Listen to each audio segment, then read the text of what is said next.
오늘은 성령 강림 주일입니다. 교회에 절기가 많이 있지만 그 가운데서 성령 강림 주일은 교회 절기 가운데 참 중요한 절기 중에 하나입니다. 예수님께서 승천하시고 난 후, 부활하시고 난 후에 50일째 되는 날 예수님의 제자들이 마가 요한의 다락방에 모여서 성령 충만을 위해서 기도합니다. 성령의 강림을 위해서 간절히 기도합니다. 우리 주님은 한자리에 모여 간절히 기도할 때에 성령의 충만함과 성령의 강림을 약속해 주셨습니다. 그래서 예수님의 제자들은 한자리에 모여서 성령의 충만을 위해서 간절히 마가 요한의 다락방에서 기도할 때에 그때 약속하신 성령이 그 가운데 충만하게 임하게 된 겁니다. 그래서 교회는 그날을 기념하고 그날에 우리가 다시 한번 성령 충만함을 입기를 사모하는 날로 하나님 앞에 예배를 드리고 있는 것입니다. 성령이 충만하고 난 후에 교회 공동체가 생기게 되었습니다. 그러므로 오늘은 이 땅에 있는 모든 교회의 생일날이에요.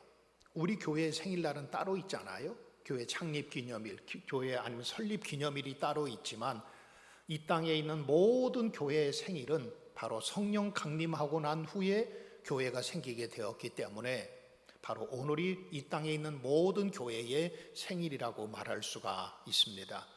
사랑하는 성도 여러분, 특별히 성령 강림 주일에 여러분들 속에 성령의 충만함이, 할렐루야, 성령의 충만함이 여러분들 가운데 임하시기를 주님의 이름으로 축원합니다. 성령의 강림은 우연히 일어난 사건이 아닙니다. 성령의 강림은 갑자기 일어난 사건이 아니라 구약시대부터 예언되어 있고 구약시대부터 약속되어 있는 말씀인 겁니다.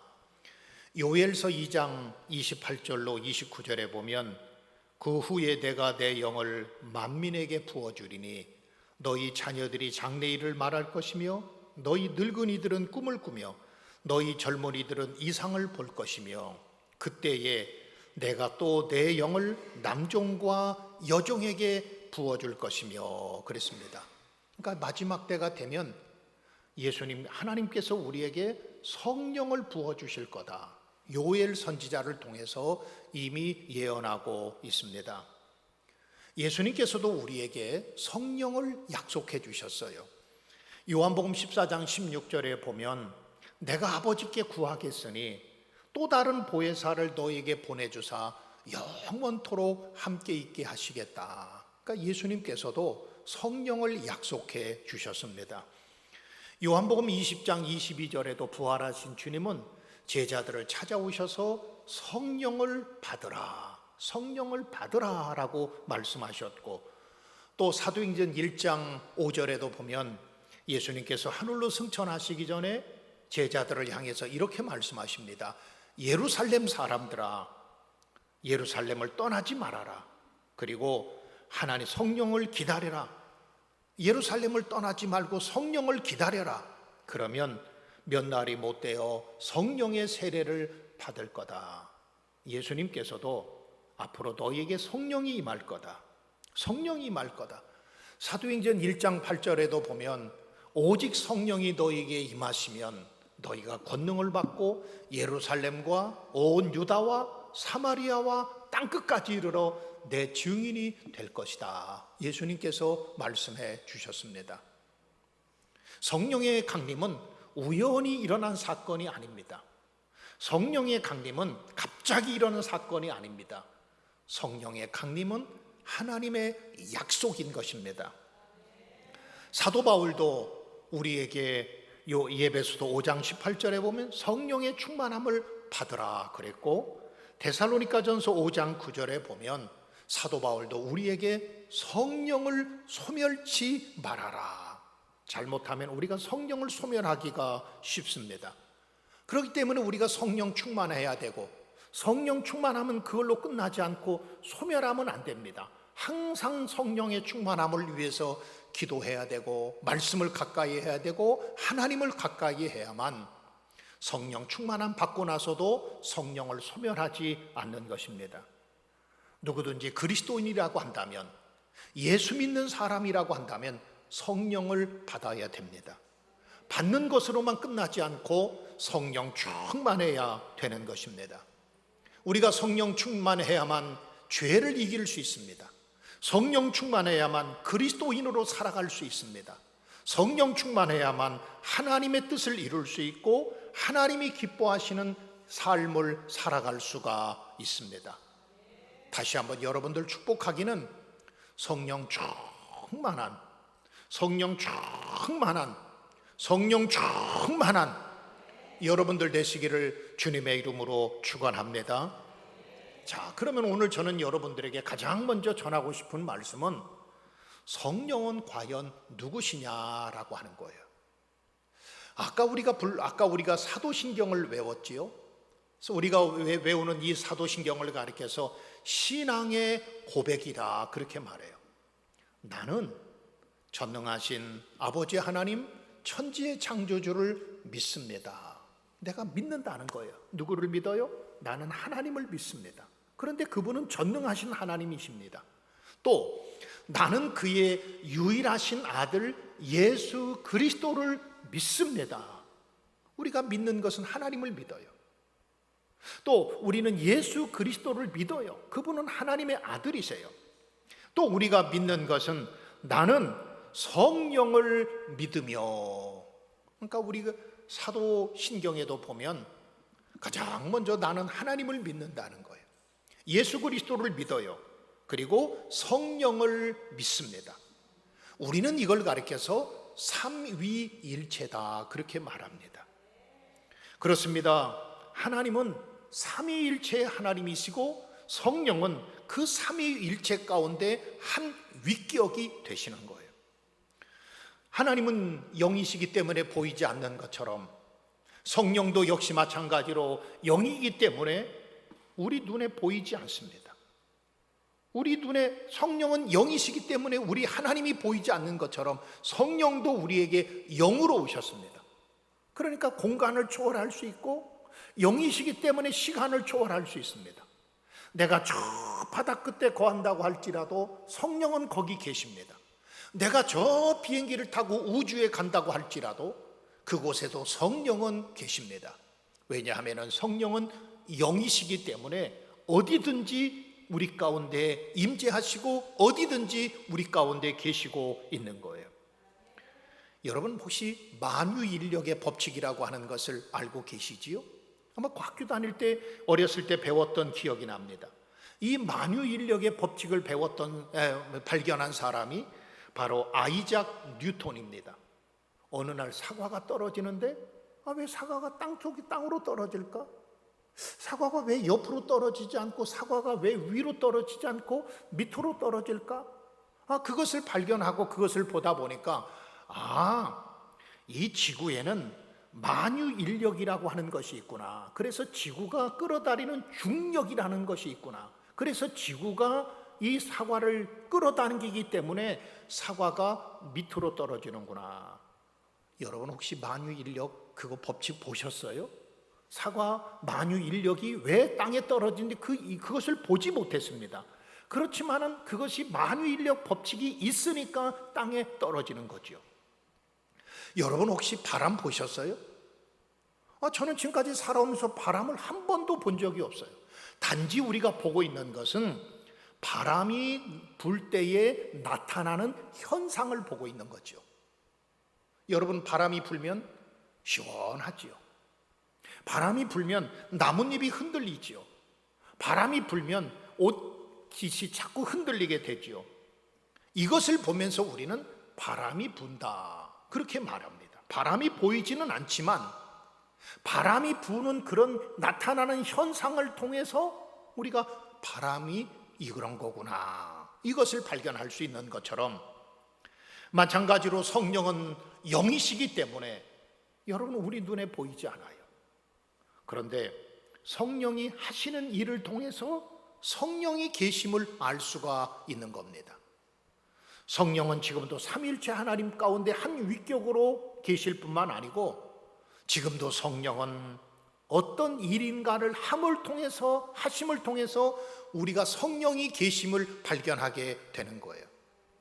그럼 성령은 어떤 일을 하실까요? 물론 성령이 하시는 일은 많이 있습니다. 그러나 저는 오늘 이 아침에 여러분들에게 성령이 하시는 일을 크게 세 가지의 말씀을 드리려고 그래요. 첫째는요, 성령이 하시는 일은 우리의 죄를 깨닫게 하세요. 성령이 하시는 일은 우리로 하여금 예수 믿게 하시고 우리로 하여금 거듭나게 하시는 분이 바로 성령님이세요. 성령이 하시는 일은 교회를 위해서 일하시고 성령은 지금도 믿는 자들을 위해서 일하시는 분이 바로 성령 하나님이신 겁니다. 성령은 우리의 죄를 깨닫게 하세요. 내가 불순종했구나. 내가 이렇게 살면 안 되는구나. 내가 죄인이구나. 내가 하나님 앞에 정직하게 살아야 되는데 그렇게 살지 못했구나. 내가 사랑하며 살아야 되는데 내가 사랑하며 살지 못했구나. 여러분, 이것을 깨닫게 하시는 분이 바로 성령이신 거예요. 그래서 요한복음 16장 8절에 보면 그가 와서, 그라고 하는 것은 성령이지요. 성령이 와서 죄에 대하여, 의에 대하여, 심판에 대하여 세상을 책망하신다 그랬습니다. 성령은 우리의 죄를 깨닫게 하세요. 그리고 내 죄를 책망하세요. 그리고 우리로 하여금 내 죄를 하나님 앞에 회개하게 만드시는 분이 바로 성령의 역사지요. 그렇기 때문에 여러분, 성령이 임하는 곳에는 죄의 회개가 반드시 나타나게 되어 있습니다. 사도행전 2장 38절에도 보면 베드로가 설교했더니 많은 사람들이 회개하면서 우리가 어찌할꼬, 그 자리에 하나님의 성령의 강권적인 역사가 나타나게 됩니다. 거기 있던 사람들이 우리가 어떻게 하면 좋겠습니까? 우리가 죄가 있습니다. 죄가 깨달아집니다. 우리가 그동안에 하나님을 멀리했습니다.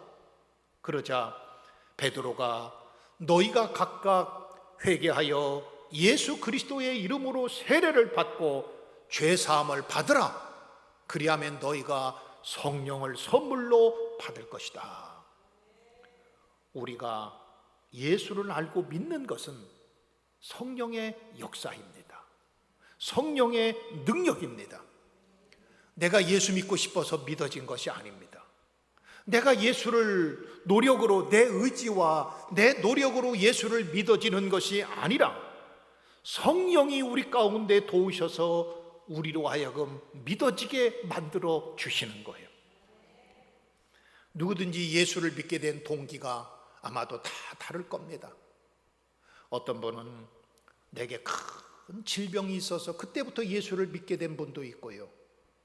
어떤 분은 사업의 실패로 내가 정말 힘들고 어려웠는데 그때부터 교회 다니고 그때부터 예수 믿게 된 분도 있고, 어떤 분은 누구의 전도를 받아서, 또 아니면 어떤 분은 나는 어렸을 때부터 참 부모님이 신앙생활을 하고 부모님이 교회 다니다 보니까 나도 어렸을 때부터 예수 믿게 되었습니다. 아마 그런 분도 있을 거예요. 제가 알고 있는 어떤 분은요, 어느 날 잠을 자는데 꿈속에서 음성이 들려오더라는 거예요. 너 교회 가라. 너 교회 가라. 이분이 깜짝 놀래가지고 누가 있나? 근데 아무도 없어요. 그런데 분명히 그는 들었다는 거예요. 너 교회 가라. 예수 믿어라. 이 말을 듣고 교회를 다니기 시작했다고 하는 간증을 들은 적이 있습니다. 여러분, 내가 예수 믿어진 게 아닙니다. 성령께서 우리로 하여금 믿어지게 만드는 은혜를 허락하여 주시는 거예요. 성령께서 우리 가운데 오셔서 믿게 해주십니다. 그래서 고린도전서 12장 3절에 보면 성령이 아니고서는 아무도 예수를 주라 시인할 수 없다 그랬어요. 그러니까 성령의 은혜가 아니면, 성령의 능력이 아니면 아무도 예수를 주라고 믿을 수가 없다는 거예요. 요한복음 3장 5절에서도 예수님은 이렇게 말씀하시지요. 사람이 물과 성령으로 거듭나지 아니하면, 사람이 물과 성령으로 거듭나지 아니하면 하나님 나라에 들어갈 수 없다. 여러분, 한 가지 분명한 사실은 성령이 나로 하여금 죄를 깨닫게 만드세요. 나로 하여금 회개하게 만드세요. 나로 하여금 예수를 믿고 하나님의 구원을 받게 되고, 그리고 거듭나게 하시고 중생하게 하시는 일을 하시는 분이 바로 성령 하나님이신 겁니다. 예수 믿고 거듭나고 하나님의 자녀가 된 것은, 그래서 우리가 이게 하나님의 은혜다, 그렇게 말하는 거예요. 여러분 믿고 싶어서 아이고 목사님 무슨 말씀이세요? 제가 스스로 걸어서 교회 왔고 스스로 내가 믿고 싶어서 예수 믿었는데요. 여러분 그게 아닙니다.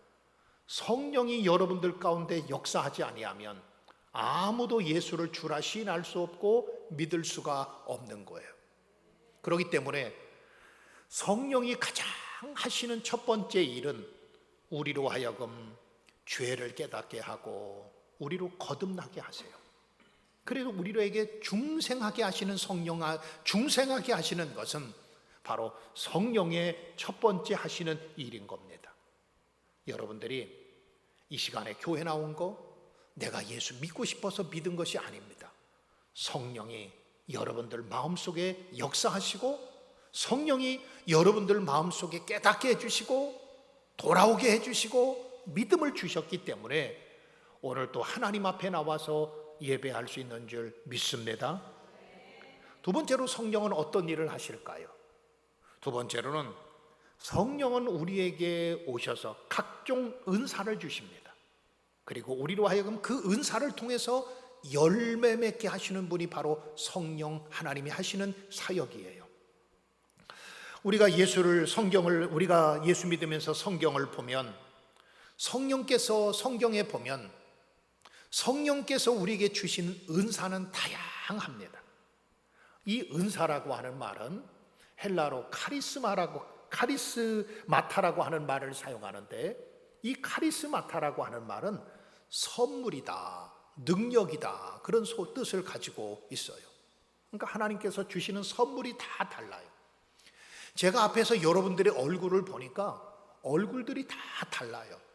어떤 사람은 머리가 긴 사람이 있고, 어떤 사람은 얼굴이 하얀 사람이 있고, 까만 사람이 있고, 키가 큰 사람이 있고, 키가 작은 사람이 있고, 세상 살아가면서 얼굴이 같은 사람이 거의 없어요. 다 틀려요.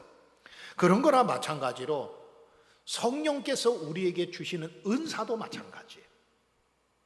하나님께서 다 다르게 주세요. 성경에 보면 한 50가지의 은사가 나옵니다. 어떤 사람에게는 말씀의 은사를 주세요. 어떤 사람에게는 가르치는 은사를 주세요. 참 잘 가르쳐요. 또 어떤 사람에게는 섬김의 은사를 주세요. 그분은 만나면 잘 섬겨줘요. 이게 하나님의 은사예요. 또 어떤 사람에게는 하나님께서 권면하는 은사를 주셨어요. 그러니까 위로하는 은사를 주신 거예요. 내가 마음이 힘들고 어려웠는데, 그러니까 권고의 은사를 받고 위로의 은사를 받은 사람을 만나면 왠지 모르게 내 마음이 위로를 받게 되고 격려를 받게 되고 힘을 얻게 되죠. 또 어떤 사람에게는 봉사의 은사를 주신 분도 있고, 어떤 사람에게는 또 여러분 이와 같이 영적인 것을 분별할 수 있는 은사를 주시기도 해요. 성경에 보면 방언의 은사도 있고, 방언 통역의 은사도 있고, 믿음의 은사도 있고, 다양한 은사들이 다 있죠. 그런데 그 은사를 주시는 분이 바로 성령님이세요. 아마 여러분들이 가지고 있는 은사가 다 다를 거예요. 은사가 다 달라요. 저는 저에게 주신 은사가 있어요. 여러분은 여러분에게 주신 은사가 있어요. 다 똑같지 않습니다. 제가 조금 전에 말씀드렸던 것처럼 다 은사가 다양한 은사가 있는데요, 어떤 분에게는 또 사랑의 은사를 주셨어요. 그러니까 그분을 만나면 참 사랑으로 위로해주고 격려해줘요. 어떤 분은 음식을 잘 만들어요.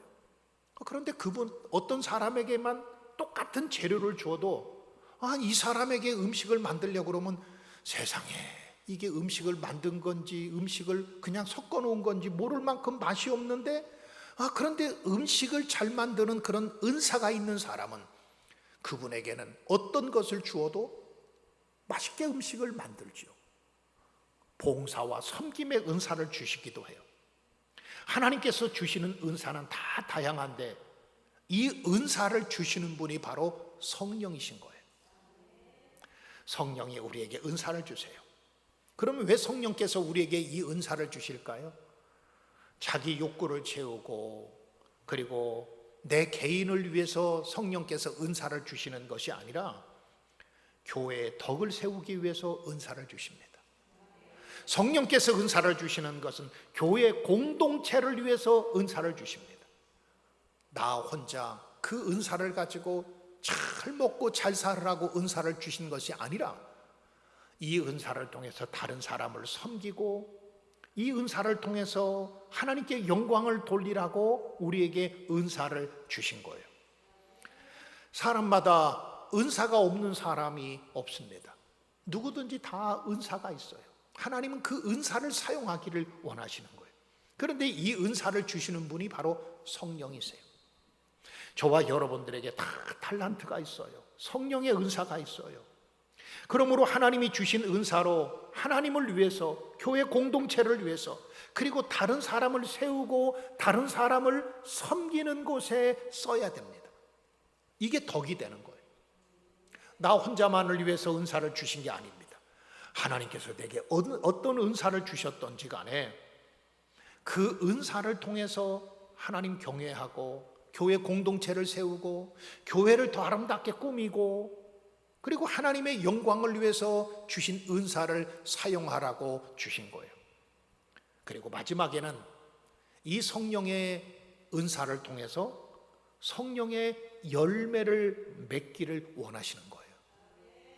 하나님께서 우리에게 주신 성령의 충만한 사람은 반드시 성령의 열매를 맺습니다. 여러분, 그 사람이 성령 충만한지 안 충만한지 어떻게 알 수 있을까요? 그 사람이 믿음이 있는지 없는지 무엇을 통해서 알 수 있을까요? 물론 여러 가지가 있겠지만 그 사람 속에 성령에 충만한 사람은 반드시 성령의 열매가 나타나게 되어 있습니다. 갈라디아서 5장 22절로 23절에 보면 성령에는 9가지 열매가 있다는 거예요. 사랑과 희락과 화평과 오래 참음과 자비와 양성과 충성과 온유와 절제. 그러니까 성령 충만한 사람은요, 어떻게 그 사람이 성령 충만한지 알 수 있어요? 성령 충만이라고 하는 것은 사랑의 충만함입니다. 그러니까 성령 충만한 사람은 사랑이 그 가운데 있는 거예요. 성령 충만이라고 하는 건 기쁨의 충만입니다.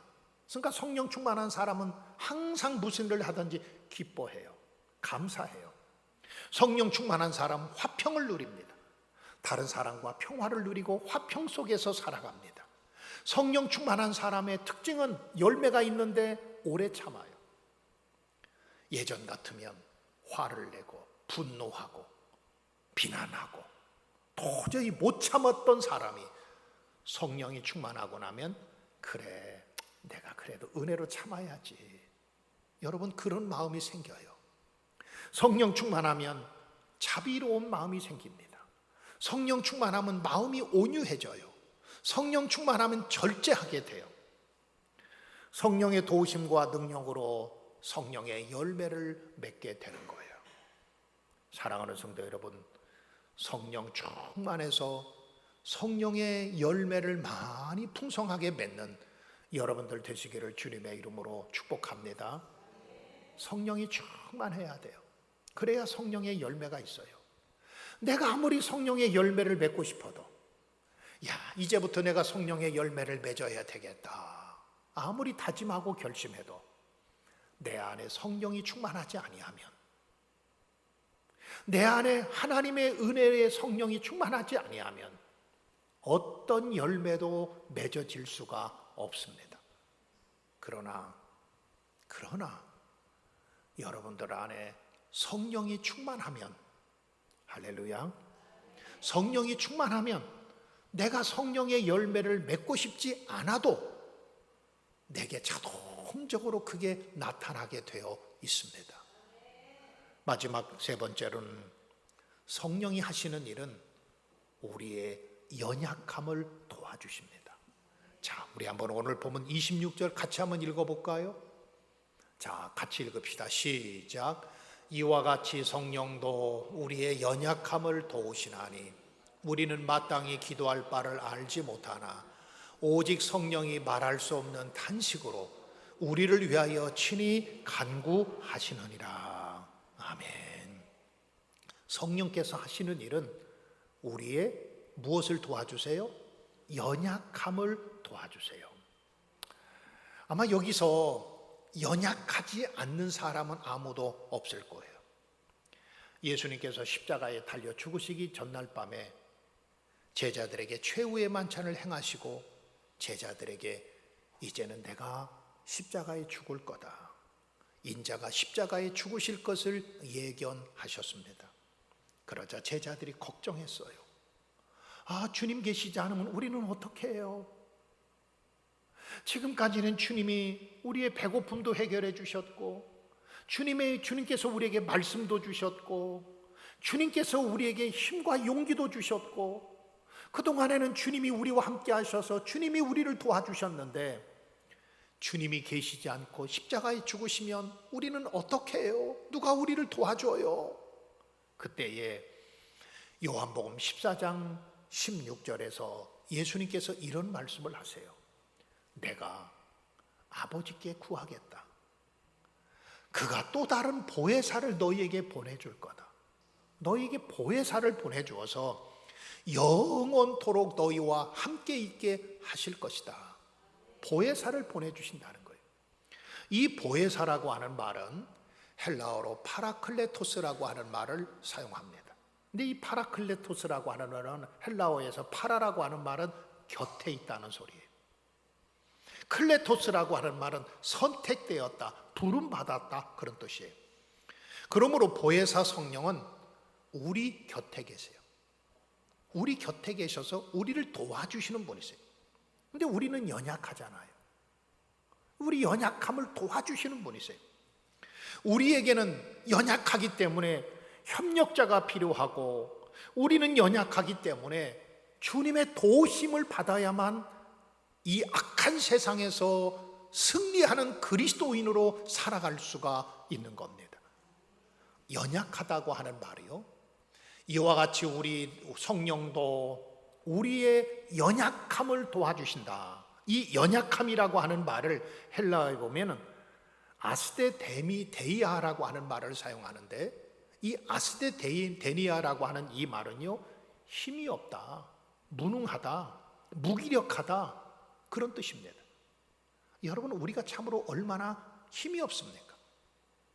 얼마나 우리가 무기력합니까?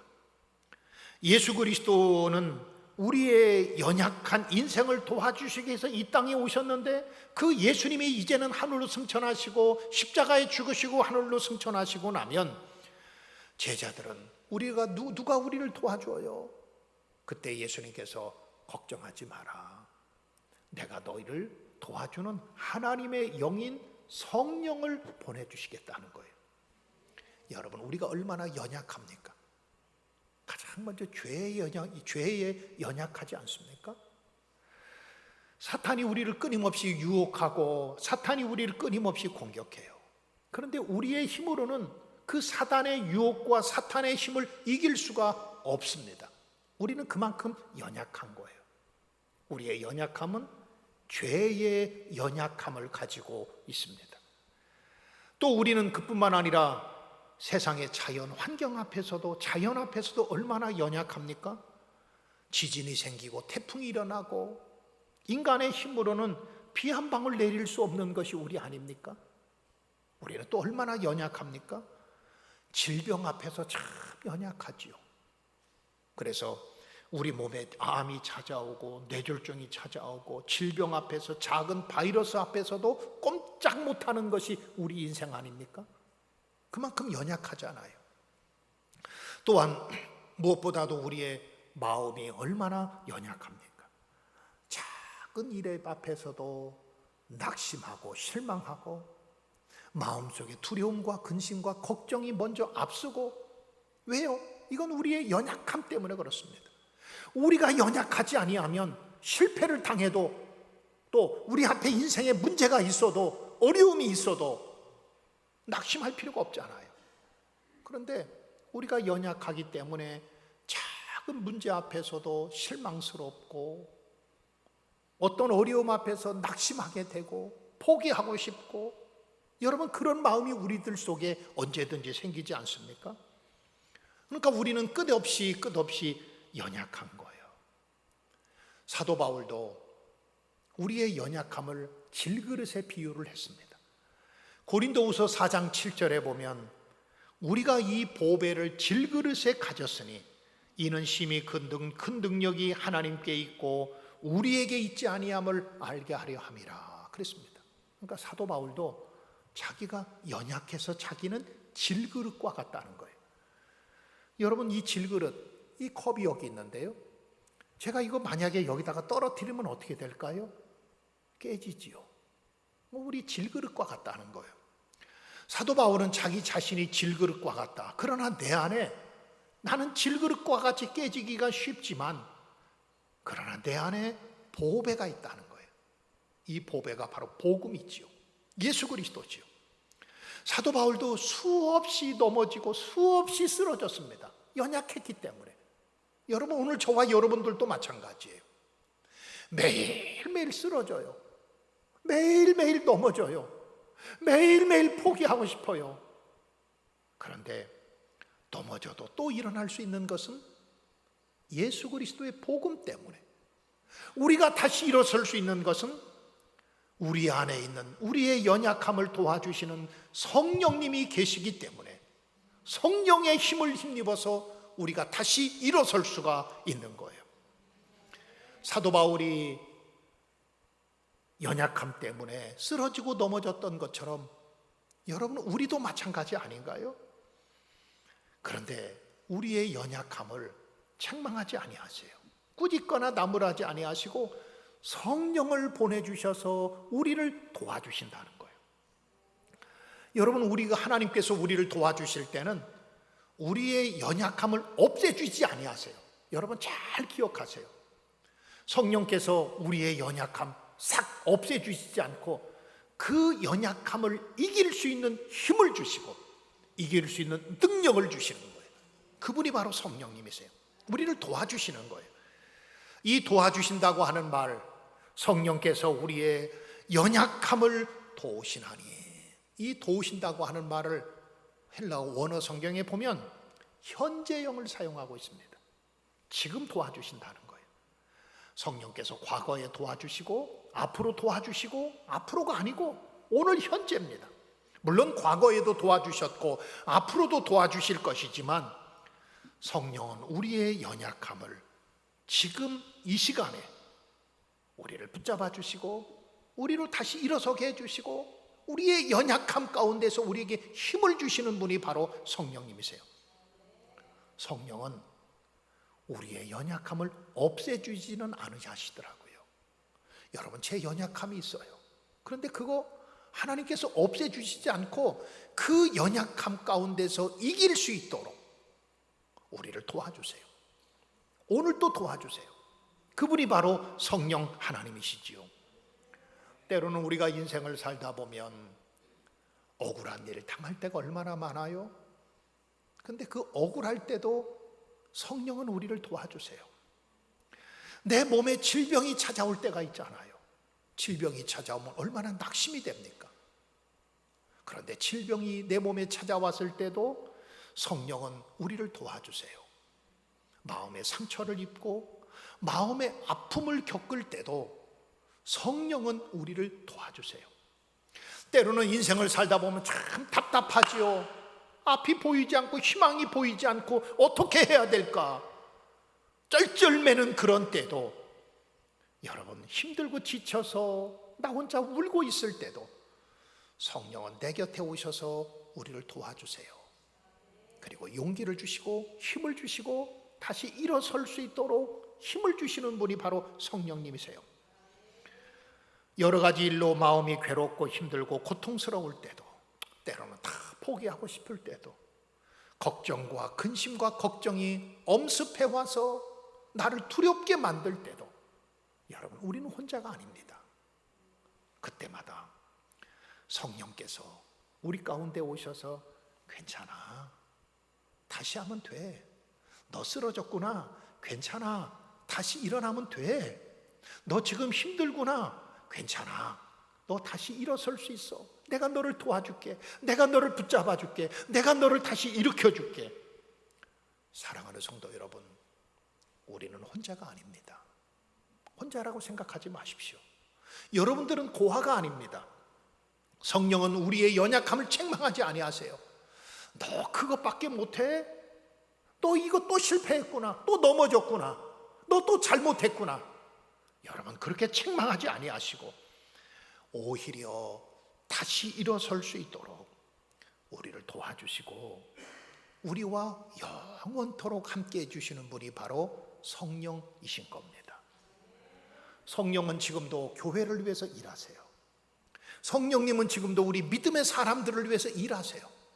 특별히 우리의 죄를 깨닫게 해주시고 우리가 회개하여 구원에 이르게 하시고 또한 그뿐만 아니라 우리로 하여금 성령의 열매를 맺도록 우리를 도와주시고 가장 중요한 것은 삶의 현장 가운데서 때로는 연약해서 쓰러지기도 하고 넘어지기도 하고 실패를 겪기도 하고 병들기도 하고 질그릇과 같이 깨지기도 하지만 그런데 그때마다